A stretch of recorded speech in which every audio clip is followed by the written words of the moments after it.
છો? Good morning. I hope તમે બધા મજામાં જ હશો. તો આજે હું જઈ રહી છું સુરત, બિકોઝ થોડું કામ છે.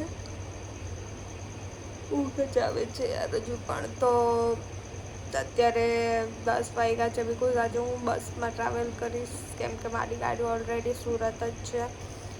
તો મારી બસ છે 11:30 વાગ્યાની. તો મારે ફટાફટ રેડી થઈ જવું પડશે, કેમ કે 10 વાગી ગયા છે ઓલરેડી. તો વાંધો નહીં, હું રેડી થઈ જાઉં, ત્યાર પછી આપણે ફરીથી ફાઇનલી આઈ એમ રેડી. મમ્મી હવે ચાય બનાવે છે. તો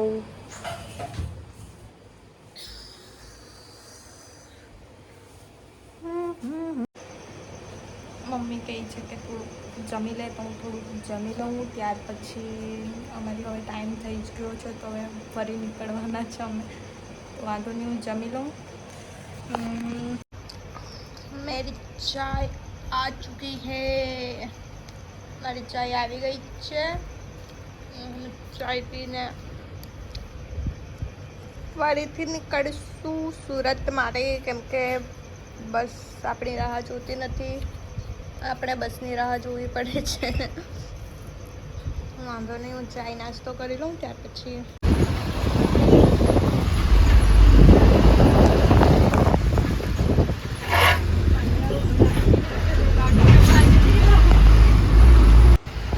આ છે અમારા ઉકાઈના ક્વાર્ટર્સ, જે અમારા ડેમ બનતા હતા ને ત્યારના છે. તો અત્યારે પણ લોકો રહે જ છે. જે લોકો ડેમ પર સર્વિસ કરતા હતા ને એ લોકોને રૂમ આપતા હતા અહીંયાના. તો અમારા ઉકાઈના ક્વાર્ટર્સ છે આ.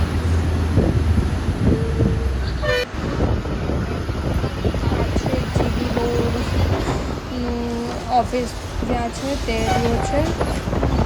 ત્યાંથી ડીજીવીસીએલવાળાઓનું ઓફિસ છે એ એરિયો છે. તો જોઈએ અગાડી. અત્યારે અમે નાના નાના હતા તો અહીંયા ગુરુવારનો બજાર ભરાતો હતો આ સાઈડે. અત્યારે ઓપોઝિટ સાઈડે ભરાય છે. અને આ છે જેકે પેપર મિલ, પેપર્સ વગેરે બધું બને છે અહીંયા. તો બહુ મોટો પ્લાન્ટ છે, બહુ બધા ટ્રકો, બહુ બધું વજનવાળા વાહનો આવે છે. તો આખો રોડ ખરાબ થઈ જાય છે, કેમ કે ઘડી બનાવે અને ઘડી રોડ ખરાબ થઈ જાય છે. એટલા ખાડા છે કે જો મારો વિડીયો જ કેટલો હલે છે. તો અગાડી હજુ આઈ થિંક તો બનાવે જ છે રોડ. જો પણ એ 10 દિવસનું છે. 10 દિવસ પછી પાછું રોડ છે મથો તેમ. 10 દિવસ પછી રોડનું કંઈ ઠેકાણું નહીં રહેશે. કેટલો પણ સારો રોડ બનાવો, વાહનો જેટલા જાય, મોટા ટ્રકો, એટલે ખરાબ જ થઈ જાય.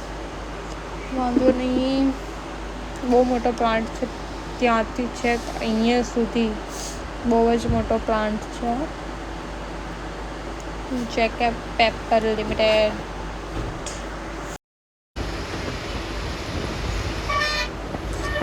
બાજુમાં કોઈ બેસેલા છે.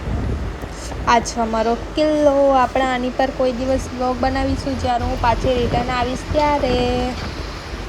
હું જલ્દી રિટર્ન આવું ને પછી ત્યાર પછી આ વખતે બનાવતે, પણ યાર મને સારું નહીં હતું તો હું ઘરમાંથી બહાર નીકળી જ નહીં, તો વિડીયો પણ નહીં બનાવી શકી. વાંધો નહીં, नेक्स्ट टाइम. अब हम सफ़र का मज़ा लेते चले. एटमॉस्फेयर तो अच्छा तो है अभी, लेकिन आगे जाके पता चलेगा कैसा है कैसा नहीं.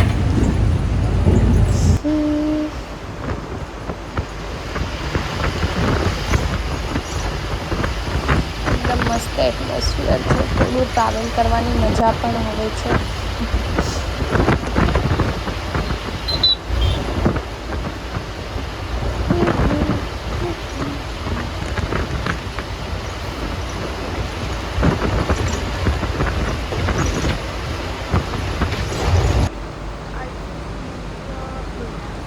આ છે અમારું વીરપુરનું રેલવે ફાટક, જ્યાંથી અત્યારે જ રેલવે પસાર થઈ છે અને રેલવેનું ફાટક ખુલી ગયું છે. તો અમે એકદમ ટાઈમ પર પહોંચી ગયા છે. તો અત્યારે આપણે વ્યારામાં એન્ટર થઈ જઈશું. વીરપરનું ફાટક હવે આપણે પાર કરી દીધું છે. તો બધા ટ્રક જે કે પેપરમાં જાય, બધા ટ્રક પહોંચી ગયા છે આપણે વ્યારાના જૂના બસ સ્ટેશન.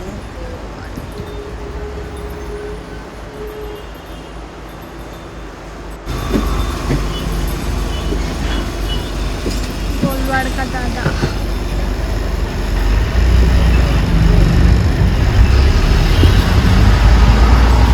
વ્યારામાં એક જ ચાલે, ગોલવાડના દાદા જ છે, સોરી રાજુભાઈ જ ચાલે.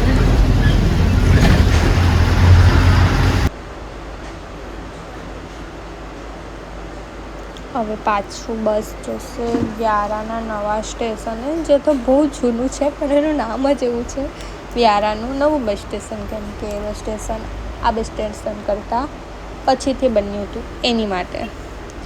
સામે છે એ વિરલભાઈની પટેલ કેક શોપ છે, જ્યાં લાઈવ કેક બને છે અને બહુ જ ટેસ્ટી લાગે છે. Yummy yummy. પહોંચી ગયા છે આપણે વ્યારા નવા સ્ટેશને. યાર બહુ તાપ લાગે છે બિકોઝ બસનું ડાયરેક્શન બદલાયું છે, તો તાપ મારી સાઈડે જ આવે છે. પણ વાંધો નહીં, અત્યારે પાછી બસનું ડાયરેક્શન બદલાઈ ગયું છે તો તાપ જતો રહ્યો છે. અત્યારે આટલું પબ્લિક જતું ક્યાં હશે યાર, ગરમીમાં, તાપમાં.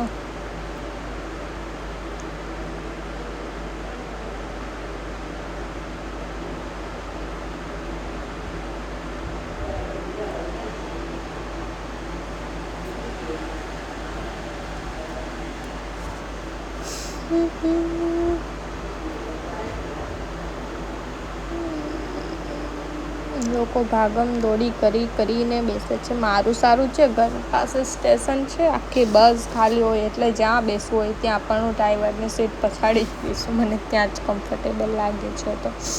તો અત્યારે અમે નીકળી ગયા છીએ વ્યારા ન્યૂ સ્ટેશનેથી. મારા બાજુમાં એક છોકરી બેઠી છે તો થોડું કમ્ફર્ટેબલ છે, બટ એમ તો મારી બાજુમાં મેં કોઈને બેસવા જ નહીં દઉં, બટ ફૂલ છે બસ તો બેઠી છે તો કમ્ફર્ટેબલ છે. મારા એજ છે બધું તોય કમ્ફર્ટેબલ છે, તો વાંધો નહીં. અત્યારે અમે નીકળી ગયા છે વ્યારા ન્યૂ સ્ટેશનેથી. બાજીપુરા પહોંચવાના છે ને થોડો વરસાદ લાગ્યો અમને વચ્ચે. એટમોસ્ફિયર તો બહુ જ મસ્ત થઈ ગયું છે. સુરતમાં કેવું હશે ખબર નહીં, સુરતમાં પણ આવું જ હોય તો સારું. બાજીપુરા પાસે 2 રાઉન્ડ મારવા પડે બિકોઝ ત્યાં વચ્ચે બ્રિજ બને છે, એની માટે. વરસાદ તો છે અહીંયા, અગાડી ખબર નહીં હશે કે નહીં. થોડો ઠંડો માહોલ હોય તો ટ્રાવેલ કરવાનું સારું લાગે છે. તાપમાં જીવ જાય.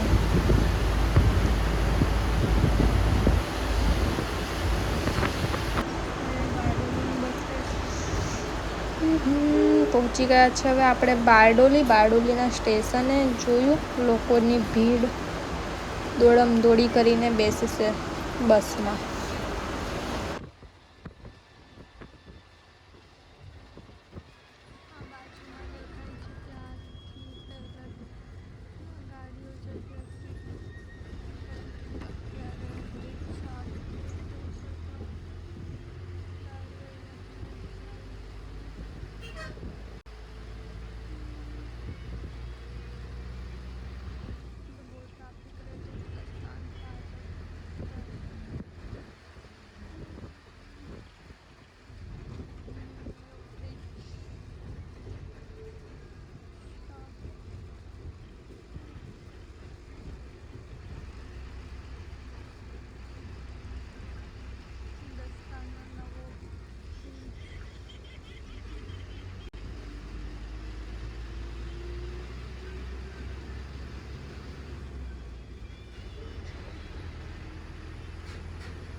લેવા આવે છે ત્યારે મને.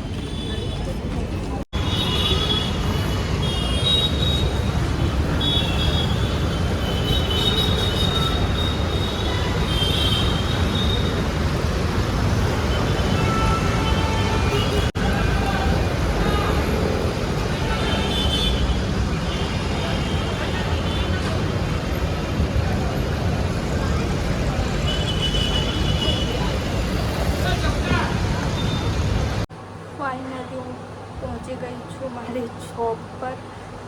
તો વાંધો નહીં, બહુ થાકી ગઈ, બિકોઝ ટ્રાવેલ કરીને બહુ જ થાક લાગે છે. તો મળીએ આપણે બીજા બ્લોગમાં. મારો બ્લોગ ગમ્યો હતો તો વિડીયોને લાઈક, શેર અને સબસ્ક્રાઈબ કરી દેજો મારી ચેનલને.